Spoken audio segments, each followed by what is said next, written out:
प्रामाणिक समाधान। नमोस्तु गुरुवर, क्या संस्कारों का चारों ओर संक्रमण होने में कोई बुराई है और किन 4 प्रमुख बातों से संस्कारों के संक्रमण को प्रवाहित किया जा सकता है? संस्कारों का संक्रमण हो जाए तो इसमें कोई बुराई है क्या? इसके लिए तो सतत प्रयास है। एक बात थोड़ा सा संशोधन करने योग्य है। संस्कार और संक्रमण में एक मौलिक अंतर है। संक्रमण फैलता है, संस्कार फैलाया जाता है।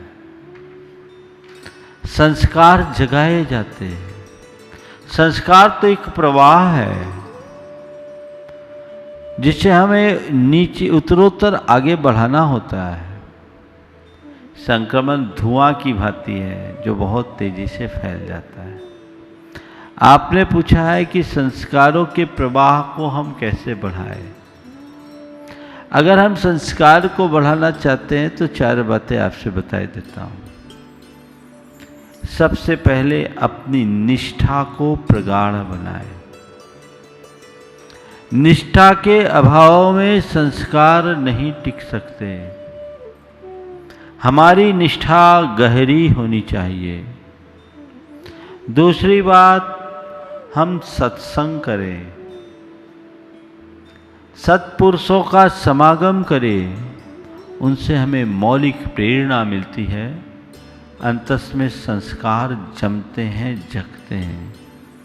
तीसरी बात, हम अच्छा पढ़ें, अच्छा देखें, अच्छा सुनें। इससे हमारे संस्कारों का प्रवाह बढ़ता है। और चौथी बात जो बड़ी मौलिक है, घर परिवार में आदर्श वातावरण बनाए। यदि ये बातें बन जाए तो हर जगह, हर घर में संस्कार की ज्योत चलने लगे। नमोस्तु गुरुवर, माँ शब्द बोलने पर होठ खुल जाते हैं और बाप बोलने पर बंद, तो इसमें कोई संकेत है क्या? माँ बोलते हैं तो होठ खुलती है और बाप बोलते हैं तो होठ बंद होते हैं। देखिए, बहुत अच्छी बात है। ये तो अलग अलग उच्चारण स्थान के कारण अलग अलग शब्दों का प्रयोग होता है, लेकिन मुझे इसमें कुछ रहस्य समझ में आता है। माँ हमें बोलना सिखाती है तो बाप हमें चुप रहना सिखाते हैं। मतलब माँ से हमें संस्कार मिलते हैं और पिता से हमें सीख मिलती है। जीवन को आगे बढ़ाने के लिए संस्कार और सीख दोनों की जरूरत है। माँ अपना प्यार बरसाती है तो पिता प्यार के साथ साथ नसीहतें भी देते हैं।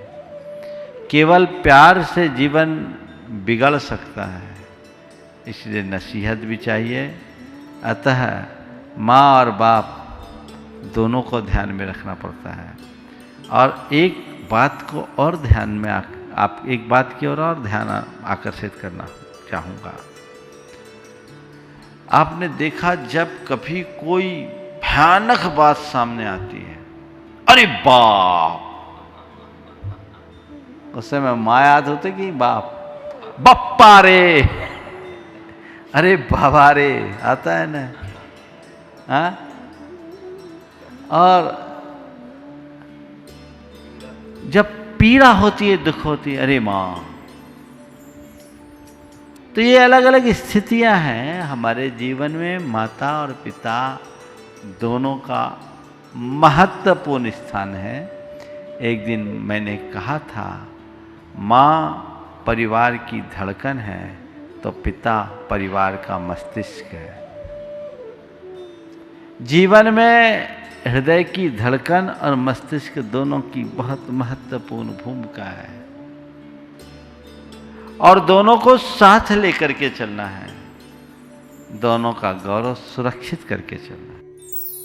नमोस्तु गुरुवर, क्या गृहस्थ जनों को ध्यान में शुद्धात्मा का दर्शन हो सकता है? और एक गृहस्थ एवं मुनिजन के आत्मदर्शन में क्या अंतर और क्या समानता है? गृहस्थ को ध्यान में शुद्ध आत्मा का अनुभव हो सकता है। आत्मा का तो अनुभव हो सकता है, पर शुद्ध आत्मा का नहीं। जैसी है वैसा होगा। कोई मठा पिए हो तो उसको दूध की डकार आएगी कि मठा की? बोलो, मठा पीने वाले को तो मठे की ही डकार आएगी। अंतरंग में राग भाव भरा है तो वीतराग आत्मा की अनुभूति उसे कैसे होगी? वह शुद्ध आत्मा की भावना भा सकता है। अनुभूति तो उसे राग सहित आत्मा की ही होती है। जब वो वीतराग दशा का स्पर्श करने में योग्य होगा तब वीतराग आत्मा की अनुभूति करेगा और उस अनुभूति के होते ही उसे केवल ज्ञान हो जाएगा। ये बात मैं नहीं कह रहा हूं, जैन ध्यान के प्रस्तोता आचार्य शुभचंद्र ने ज्ञानार्णव में कहा। उन्होंने कहा कि कोई मुझसे कहे कि आकाश में फूल उगाया, आकाश में फूल खिला है, मैं मान लूंगा। कोई कहे कि गधे के सींग निकल आया तो भी मैं भरोसा कर लूंगा। कोई कहे कि आकाश में फूल खिला देखा, मैं मान लूंगा। कोई कहे मैं सींग वाला गधा देखा तो भी मैं मान लूंगा। पर यदि कोई आकर कहे कि किसी भी देश और काल में, यानी विदेह क्षेत्र में भी और चौथे काल में भी, आज की बात नहीं कर रहा हूं, किसी भी देश काल में किसी गृहस्थ को ध्यान की सिद्धि हुई है तो मैं नहीं मानू। खपुष्पम अथवा श्रृंगम खरश्यापि प्रतीयते न पुनर्देश कालेपि ध्यान सिद्धि ग्रहाश्रम। ये उनकी उक्ति है। इसका तात्पर्य क्या? गृहस्थों को ध्यान नहीं होता? ध्यान होगा, लेकिन जिस ध्यान से केवल ज्ञान हो वो ध्यान नहीं हो सकता। शुद्ध आत्मा का ध्यान वहां नहीं हो सकता। उसकी भावना होती है तो भूमिका के अनुरूप ही कार्य होता है। इसलिए भूमिका के अनुरूप काम करना चाहिए। आपने पूछा मुनि के आत्मदर्शन में और एक गृहस्थ के आत्मदर्शन में क्या अंतर है? मुनि और गृहस्थ के आत्मदर्शन में क्या फर्क और क्या समानता है? पहली क्लास के बच्चे को समय सार पकड़ाओ, वो हिज तोड़ कर बोलेगा स म य में आ की मात्रा या, स म य स में आ की मात्रा सा और स म य सा र। पढ़ लिया उसने। और वही एमए के विद्यार्थी को पकड़ाया जाए तो समय सार शब्द पढ़ते ही उसके भाव का अनुभव करेगा। करेगा कि नहीं करेगा? अब वो बच्चा के आप समय सार पढ़ रहे हो और मैं समय सार पढ़ रहा हूं तो आप क्या कहोगे? हंसोगे कि नहीं? बोलो। हाँ, तो आज यही हो रहा है। जब पहली क्लास वाले लोग समय सार पकड़ करके कहने लगे कि मैं समय सार पढ़ रहा हूं, तो जो समय सार का अनुभव करने वाले लोग हैं वे केवल तटस्थ भाव से मुस्कुरा कर रह जाते हैं कि तू अभी केवल शब्द प्रत्यय तक पहुंचा है, भाव प्रत्यय तक तो पहुंच। दोनों में बड़ा अंतर है। इस अंतर को समझना चाहिए। दोनों कतई समान नहीं कहे जा सकते। हाँ, लक्ष्य दोनों का एक है, अनुभूति अलग है। एक बार शिष्य ने गुरु से कहा, गुरुदेव आपके चरणों में रहते हुए आज तक मुझे आत्मा अनुभूति नहीं हुई। जब आपको आत्मा की अनुभूति हो सकती तो मुझे क्यों नहीं?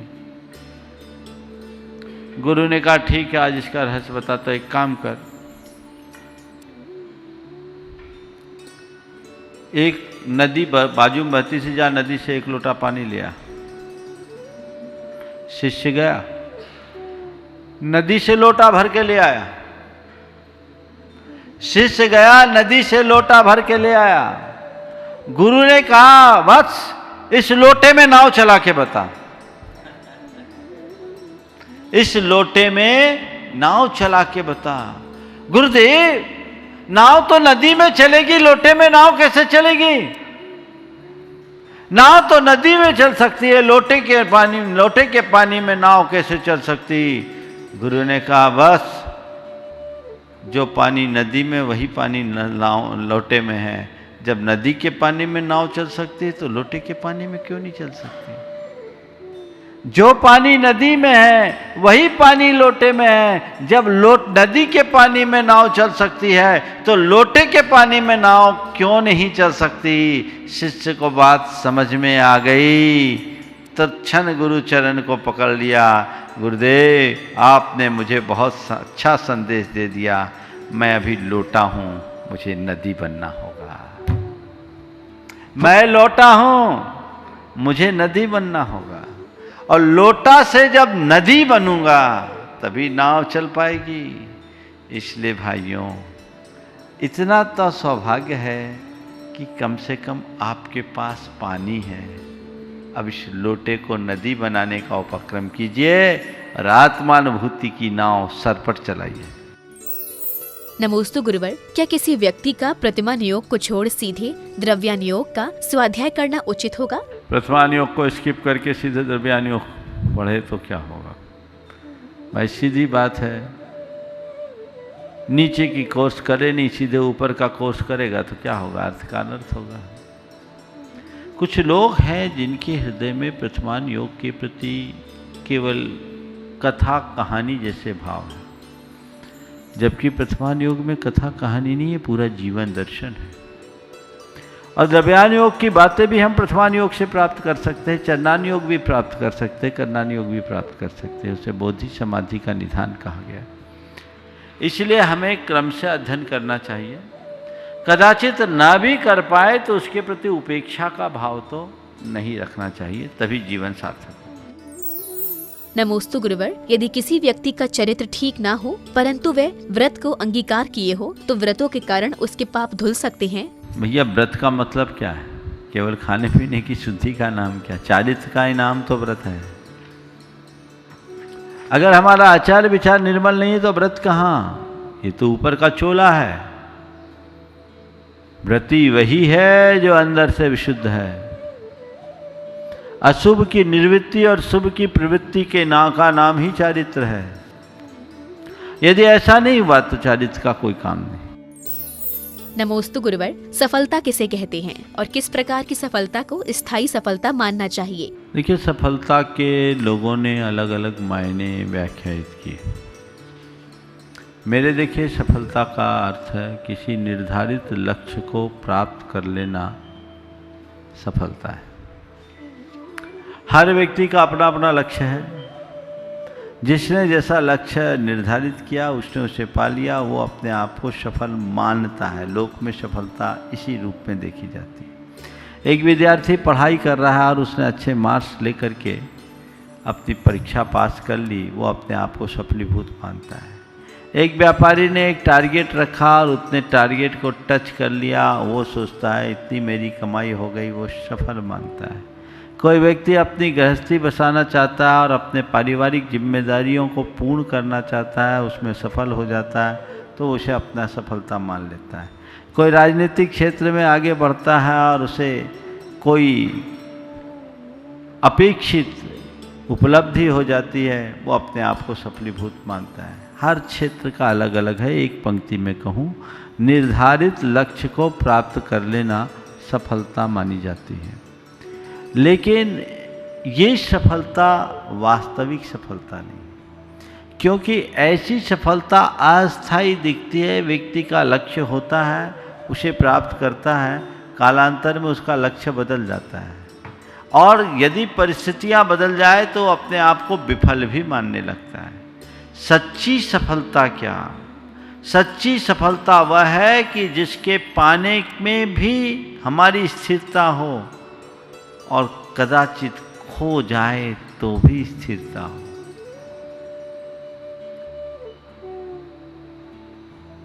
कन्हैयालाल मिश्र प्रभाकर ने एक बहुत अच्छी बात लिखी। एक नेता था, मंत्री था, उसे दोबारा टिकट मिली। अपने आप को बड़ा सफल मान रहा था, चुनाव लड़ा,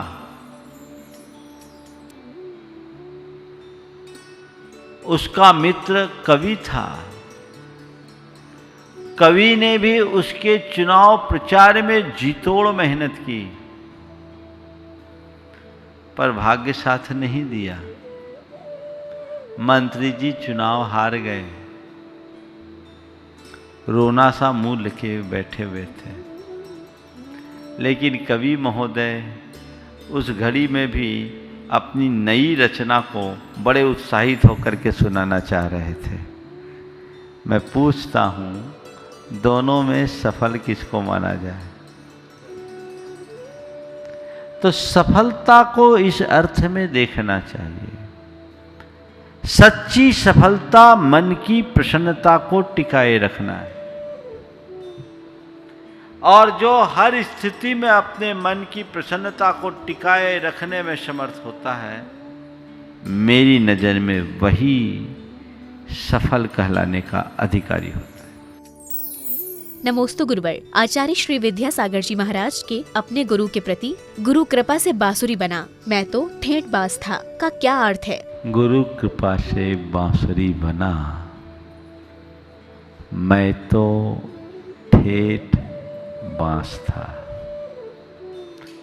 ये गुरुदेव की एक बहुत अच्छी हाइकू है और इसमें जीवन का सारा निचोड़ है। आज इतनी बड़ी ऊंचाई का स्पर्श करने के उपरांत भी एक महान साधक, जिसे सारी दुनिया भगवान के रूप में पूजती है, वो साधक भी अपने व्यक्तित्व का श्रेय अपने गुरु को दे रहे हैं,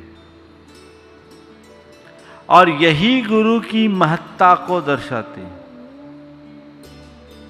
हम जो कुछ भी हैं, बिना गुरु के कृपा के जीवन को आगे नहीं बढ़ाया जा सकता। बांस तो बांस है, निरर्थक पड़ा रहता है, लेकिन योग्य शिल्पी के हाथ में आने के बाद जब बांसुरी का रूप धरता है तो सबको अपने संगीत से आनंदित कर देता है। हम हर व्यक्ति के अंदर की योग्यताएं बहुत सीमित होती है,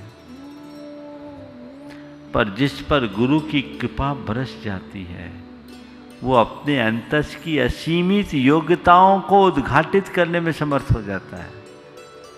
गुरुदेव उसके साक्षात उदाहरण है, और उनका समर्पण हमें ये सिखाता है कि पूरे जीवन गुरु चरणों के प्रति समर्पित रहो। भारत की संस्कृति में गुरु को एक उच्च आदर्श के रूप में देखा गया और उसे ब्रह्मा, विष्णु और महेश से भी ऊंचा स्थान दिया गया। ये गुरु का स्थान है, और ये कहा गया कि गुरु को सिर पर राखिए, चलिए आज्ञा माही, कहत कबीर दास को तीन लोक भय नाहि।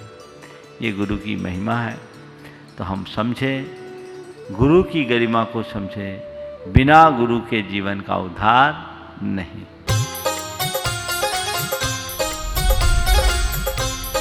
प्रमाणिक समाधान।